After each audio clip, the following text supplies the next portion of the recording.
Halo, saya Nei Safira, mahasiswa Ilmu Komunikasi Untirta yang hari ini akan membahas tentang salah satu isu hak asasi manusia yang paling hangat di tahun 2025, yaitu tentang penyempitan ruang sipil dan kriminalisasi terhadap aktivis.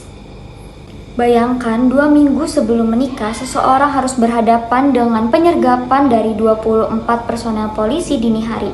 Inilah yang menimpa Aditya Pramandira dan Fatul Munif di Semarang pada November 2025. Aditya adalah staf Walhi dan Munif adalah aktivis aksi Kamisan. Mereka ditangkap tanggal 27 November 2025 atas tuduhan yang berkaitan dengan aksi protes peringatan darurat pada Agustus 2024.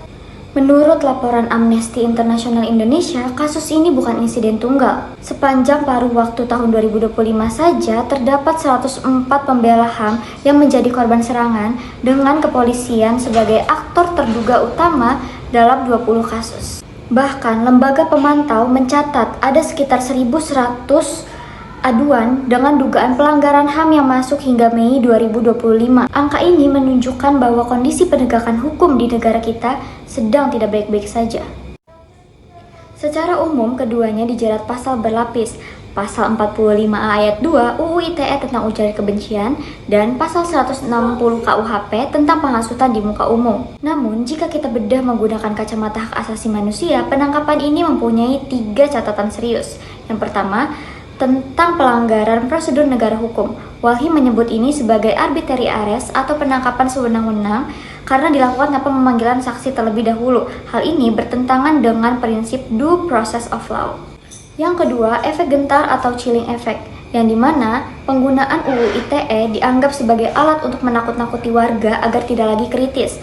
Padahal pasal 28E ayat 3 menyatakan bahwa setiap orang berhak atas kebebasan berserikat, berkumpul, dan mengeluarkan pendapat. Yang ketiga, kontradiksi kebijakan. Penangkapan ini terjadi pada saat pemerintah sedang meluncurkan Indeks HAM Indonesia. Ada paradoks di sini. Di satu sisi, negara terlihat ingin memperbaiki citra HAM, namun di sisi lain, praktik represif tetap terus berjalan. Sebagai mahasiswa, kita harus sadar bahwa memang hak asasi manusia bukan sekadar teori di buku teks, tapi juga merupakan pelindung bagi suara kita. Kriminalisasi aktivis lingkungan dan demokrasi merupakan ancaman bagi masa depan keberlanjutan bangsa kita. Kita berharap pemerintah benar-benar mengimplementasikan reformasi di institusi kepolisian dan mencabut pasal-pasal karet yang membungkam kritik.